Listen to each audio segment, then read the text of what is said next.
احباب، تمام تعریفیں اس اللہ رب العزت کے لیے جو مالک کائنات بھی ہے اور خالق شش جہات بھی ہے، اور ہر طرح کے درود و سلام نبی پاک صاحب لولاک سیاح افلاک آقائے کل مولائے کل ختم رسول دانائے سبل احمد مجتبیٰ محمد مصطفیٰ صلی اللہ علیہ وآلہ وسلم کے حضور ہدیتاً عقیدتاً پیش کرنے کے بعد، احباب، اللہ رب العزت قرآن مجید فرقان حمید میں ارشاد فرما رہے ہیں، کل اے محبوب آپ کہہ دیں، لا اسألکم علیہ اجرا الا المودۃ فی القربا، کہ میں تم سے کوئی اجر رسالت طلب نہیں کرتا سوائے اس کے کہ میری اہل بیت سے محبت کرو۔ احباب، اس آیہ مبارکہ سے یہ ثابت ہوا کہ اہل بیت اطہار کی محبت واجب ہے۔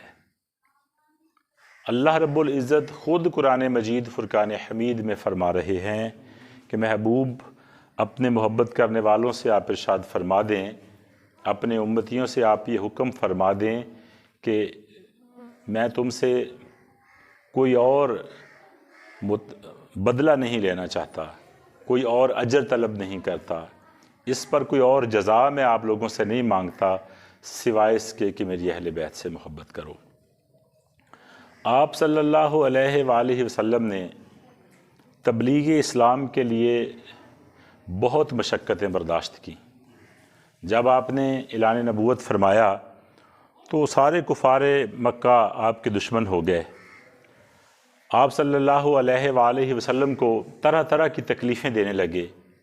تاجدار کائنات نے تبلیغ اسلام کے لیے طائف میں پتھر کھائے۔ مصطفیٰ کریم صلی اللہ علیہ وآلہ وسلم نے تبلیغ اسلام کے لیے احد میں اپنے دانت مبارک شہید کروائے۔ تاجدار کائنات صلی اللہ علیہ وآلہ وسلم کی کمر مبارک پر اونٹ کی اوجڑی رکھی گئی۔ لوگوں نے مصطفیٰ کریم صلی اللہ علیہ وآلہ وسلم کو معاذ اللہ جادوگر کہا، لیکن پیارے آقا نے اس پر کسی سے کوئی بدلہ نہ مانگا، کسی سے اس کی کوئی اجرت طلب نہ کی۔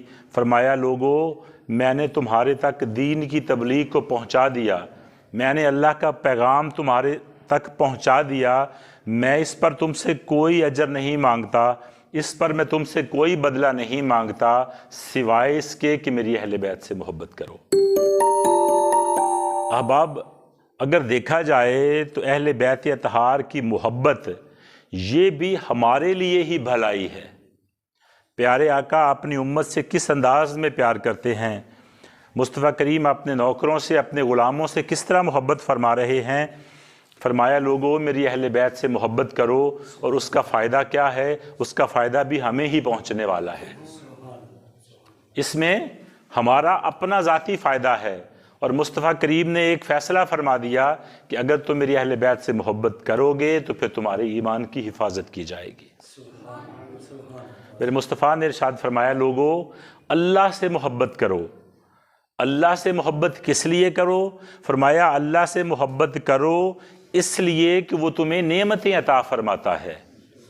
اور پھر آپ نے فرمایا کہ اللہ کی محبت کے لیے مجھ سے محبت کرو۔ اور پھر آپ نے ارشاد فرمایا کہ میری محبت کے لیے میری اہل بیت سے محبت کرو۔ دیکھو کیسے چین ہے، کیسے کنیکشنز ہیں۔ اگر اہل بیت سے محبت کرو گے تو اس کا مطلب یہ ہے کہ تم نبی سے محبت کرو گے، اور نبی سے محبت کر رہے ہو تو اس کا مطلب یہ ہے کہ تم اللہ سے ڈائریکٹ محبت کر رہے ہو۔ اور پیارے آقا ارشاد فرما رہے ہیں کہ اللہ سے محبت تو آپ لوگوں کو کرنی ہی کرنی ہے۔ وہ کیوں؟ وہ جیسے پنجابی میں کہتے ہیں کہ جیدہ کھائیے اودا گائیے۔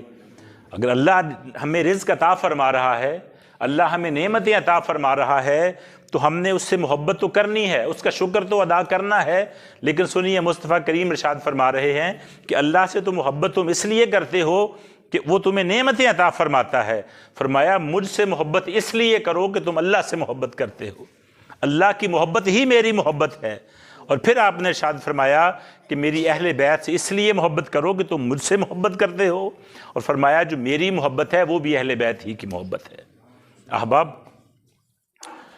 جب یہ آیا مبارکہ نازل ہوئی تو صحابہ کرام آپ سے عرض کرنے لگے، یا رسول اللہ صلی اللہ علیہ وآلہ وسلم، جن نفوس قدسیہ کے لیے اللہ رب العزت قرآن مجید میں ارشاد فرما رہے ہیں کہ ان سے محبت کرو، عرض کرنے لگے یا رسول اللہ وہ کون ہستیاں ہیں، وہ کون سی شخصیات ہیں جن کی محبت کے لیے اللہ قرآن میں ارشاد فرما رہا ہے؟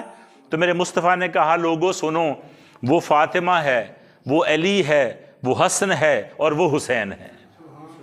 کیٹاگورک سٹیٹمنٹ آپ نے دے دی، ڈائریکٹ آپ نے ارشاد فرما دیا کہ جن لوگوں کی، جن ہستیوں کی، جن نفوس قدسیہ کی محبت کا اعلان قرآن میں کیا جا چکا ہے، لوگوں وہ سن لو، وہ کوئی اور نہیں، وہ علی ہے، وہ فاطمہ ہے، وہ حسن ہے، وہ حسین ہے۔